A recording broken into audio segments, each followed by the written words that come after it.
Hey guys, so you might encounter a situation whereby you want to copy and paste the worksheet tab names into the actual worksheet itself.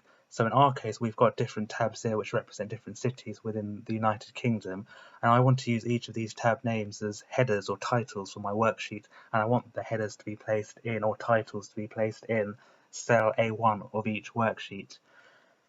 The first thing you need to do is group all of these tabs together. In order to group, you have to select the first tab, which in our case is London. You then press Shift, and then you have to select the last tab, which is Edinburgh in our case.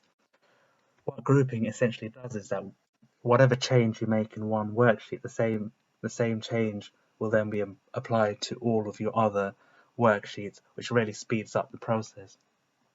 The next thing you need to do is use the cell function.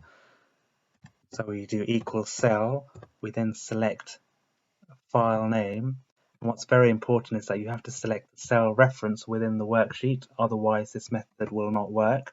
We then press enter, and as you can see, we are then presented with the directory path for the worksheet, i.e. where the actual worksheet is stored on your PC.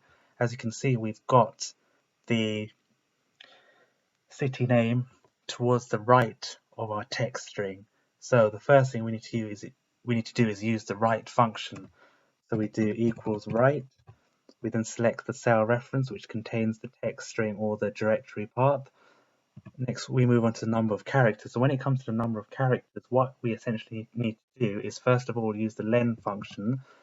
The len function gives us a number of characters in total within each of this text string. From this, we want to subtract all of the text, all of the characters outside of the city name. So we want to subtract all of the characters from this inverted brackets going all the way across to the first character in the directory path name. So we select len, we then select cell reference. This calculates the total number of characters within the text string. We then have to subtract the character position which contains the inverted parentheses. So in order to do that, we have to use the search function. We want to find the text which is the inverted parentheses. We want to find it within this cell reference A2, and we don't need to worry about the start number as there's only one inverted parentheses within our text string, so we can ignore that. We then close our parentheses, and then we press enter, and as you can see, we've extracted the city name London. Now we have to copy and paste values to remove any formula links. Now we can just delete the first two rows,